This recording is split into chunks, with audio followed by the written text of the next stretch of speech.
Santa দেয় না আমাকে। ও সান্টা দেয় না, সান্টা এখন পান্টা হয়ে গেছে, ঠিক তাই এখন আর দেয় না। দুঃখের ব্যাপার যে এ টুকটুক টুকটুক কি টুকটুক হাট কি শোন, আমি একটা কথা বলি। কি? আমি তোকে বলতে চাই যে ধর আমরা ছোটবেলায় জানতাম যে সান্টা ক্লজ নাকি মোজার মধ্যে গিফট দিয়ে যায়, ঠিক আছে? এবার তুইও শুনেছিস, আমিও শুনেছি। তো আমি এটাই তোকে জিজ্ঞাসা করি যে আমাকে তো সান্টা ক্লজ কিছু গিফট দেয়নি না, তাও দিয়েছে, সেটা আমি পরে বলছি, তোর উত্তরটার পরে আমি বলবো।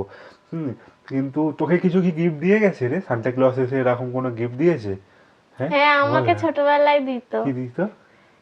Chips, Cadbury, cake. সত্যি দিত? হ্যাঁ, সত্যি দিত। কয়েকদিন পর তো ডিসেম্বর 24 তারিখ রাতের বেলা অনেকে মোজা, যেটা শু আর কি, লোকায়।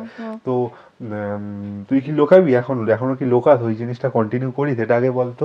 না, এখন আর সান্টা দেয় না আমাকে। ও সান্টা দেয় না, সান্টা এখন পান্টা হয়ে গেছে, ঠিক তাই এখন আর দেয় না।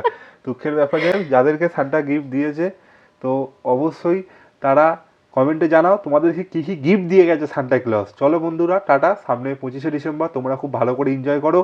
টুকটুক আমি জানি না, এখনো কোনো প্ল্যানিং আমাদের নেই। তো যাই হোক, যদি কোনো প্ল্যানিং হয় ডেফিনেটলি ভিডিওর মাধ্যমে তোমরা সেটা দেখতে পাবে। চলো বন্ধুরা, টাটা, গুড বাই।